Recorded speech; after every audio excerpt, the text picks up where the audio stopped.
Life is not systematic. Any world can be perceived, can enter the mind. Senses are malleable.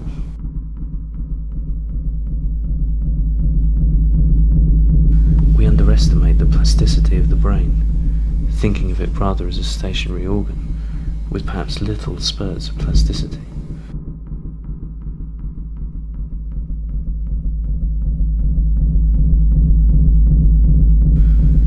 Life provides infinite synthetic spaces, spaces that become windows or peepholes to the intricacy of nature. This is a metamorphosis, a transition into an alternative state of mind, chosen within the brain's cortical order, independent of our external worlds. My visual cortex has picked up inacuity. It is controlled locally. Visual space will now be my own construction.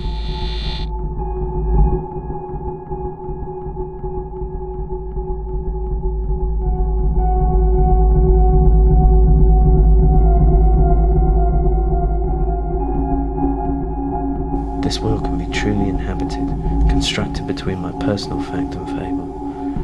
This is a world that relies on the properties of representation and the rules that govern our internal dynamics. It is not founded on the relationships that exist between organisms and their environments.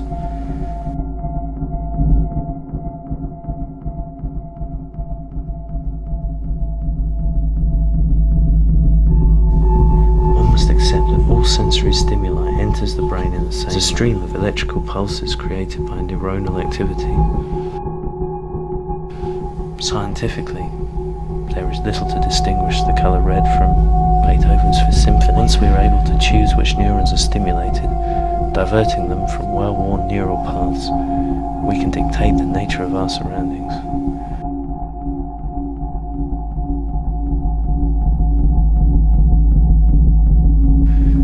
This world, this distillation of senses, this purity of creation,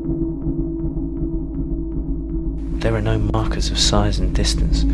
These must be constantly relearned and updated on the basis of experience. Experience beyond rationale, an experience of pure vision.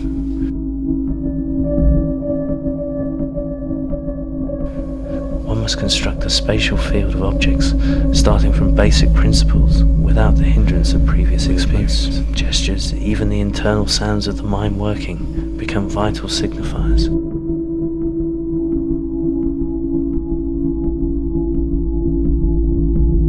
The body, in turn, acts as a semionaut, recording edges, gradients and frequencies.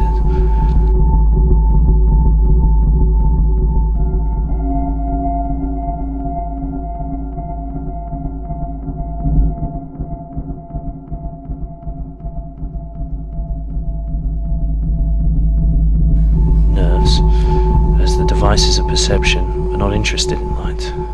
Nerves only care for geometry. They are stimulated by borders, boundaries, edges and angles.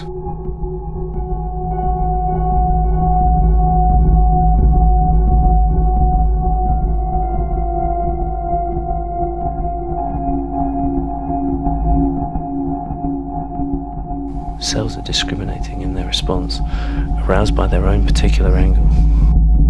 The brain is no camera. It does not record pictures. Its aim is recognition. Identification.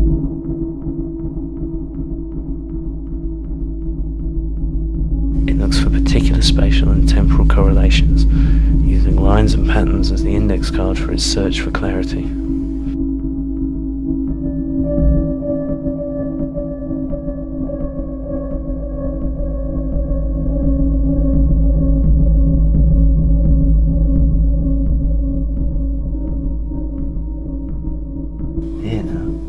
These spatial representations are temporal, dynamic and continuously updated, definable solely as interesting correlations. All fleeting impressions are briefly recorded in new configurations. This framework creates a constantly changing internal environment.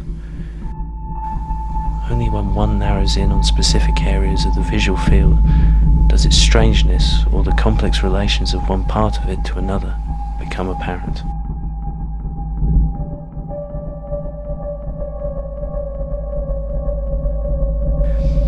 fixated gaze sets the world in motion. The visual field begins to oscillate and pivot around itself, resulting in a chromatic instability. There is a battle between planes amid a web of internal spatial geometries.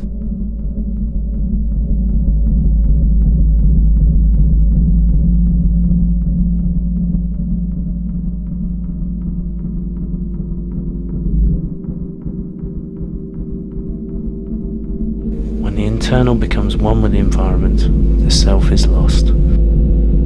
Locating self becomes a Riemannian equation. The position of the body is known not by what objects have been passed, but how long it has been in motion. The birth of the manifold, details become incessantly compelling.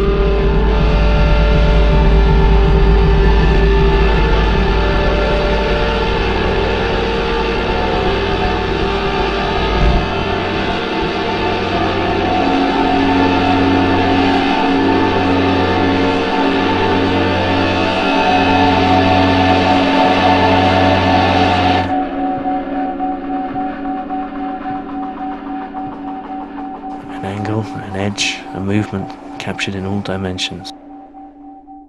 They come out of nothing and they disappear.